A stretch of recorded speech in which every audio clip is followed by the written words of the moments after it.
जी तो अस्सलाम वालेकुम। आज मैं आपके साथ शेयर करूंगी फिंगर फिश नहायत ही ईजी और बहुत ही सिंपल रेसिपी जो मैं काफ़ी देर से अपने घर में बनाती हूँ। सो मेरे पास ये बोनलेस या फ़िश फिले आप इसको कह सकते हैं, इस तरह के हैं। मैं इसके लंबे लंबे से कटलेट्स काट लेती हूँ। इसके लंबे लंबे से काट लिए। हमने ना ज़्यादा बारीक बनाने हैं और ना ही ज़्यादा मोटे बनाने हैं। सो यू कैन से आप इसको चूँकि हल्के हाथ से काटेंगे इसलिए मैंने आपको ये इस तरह इसको काटना है, छोटे छोटे। ये देखें, मैंने इसके छोटे छोटे से पीस काट लिए हैं। इनको फिर हम बाद में मसाला इसको पहले लगा के मैरिनेट करके रखेंगे और उसके बाद हम इसको ब्रेड क्रम्स बना के उसको बाद में फ्राई कर लेंगे। ऐसे हमने छोटे छोटे इस तरह इसके पीसेस कर लेने हैं।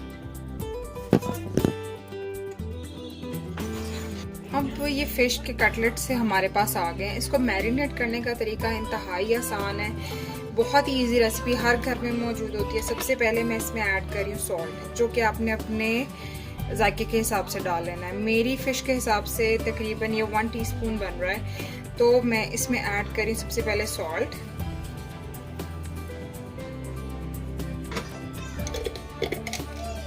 इसके बाद आई विल ऐड थोड़ी सी काली मिर्च, बिकॉज ब्लैक पेपर आपके पास है तो डाल लें, वरना आप रेड पेपर भी डाल सकते हैं। मैं इसमें थोड़ी सी ब्लैक पेपर ऐड कर रही हूँ।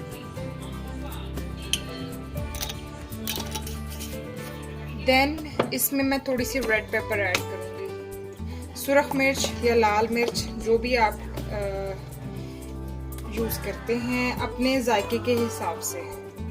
मैं ऑलमोस्ट थोड़ी सी डाल रही हूँ बिकॉज मेरे बच्चे हैं तो वो ज़्यादा स्पाइसी नहीं खाते। इसके बाद हमने ऐड करना अंडा। 1 अंडा डाल रही हूँ मैं इसमें।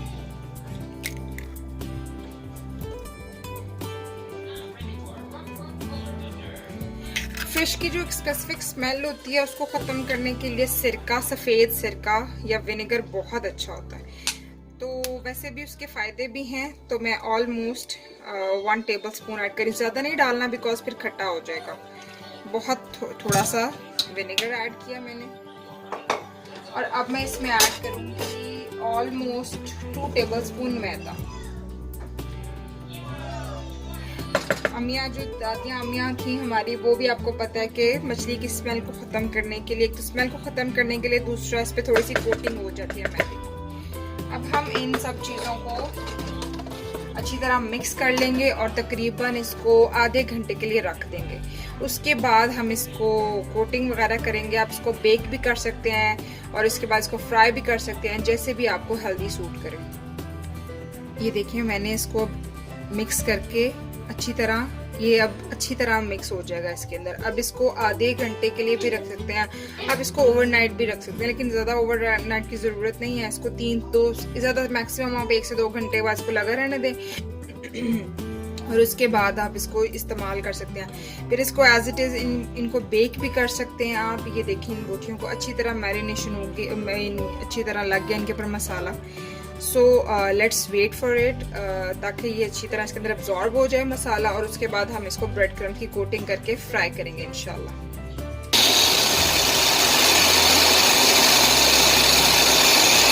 जी, हमारे ब्रेड क्रम्स रेडी हो गए हैं। मैं कोई आपको बहुत फैंसी चीज़ें नहीं बता रही कि बाज़ार से आप महंगी महंगी ढूंढ के लाएं।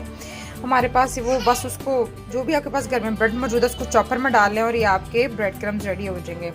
अब ये हमारी फ़िश है, इसको हम ब्रेड क्रम्स लगा के इसको आप फ्रीज भी कर सकते हैं और इसको उसी वक्त आप फ्राई भी कर सकते हैं। Now this is ready to go recipe. कि आप ब्रेड क्रम्स बन गए हैं आपके। अब आप इसको फ़िश को ब्रेड क्रम्स लगाएं और उसके बाद इसको जो है ब्रेड क्रम्स लगा के, फ़िश को ब्रेड क्रम्स लगा के मैंने उसको बना लिया।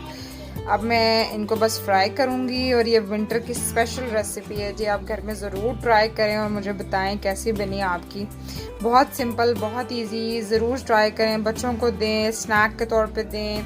इसको गर्मा गर्म चिप्स के साथ सर्व करें या as a side dish serve करें। It will be fun. मुझे ज़रूर बताइएगा कैसी बनी। And let me just show you to the final product as well.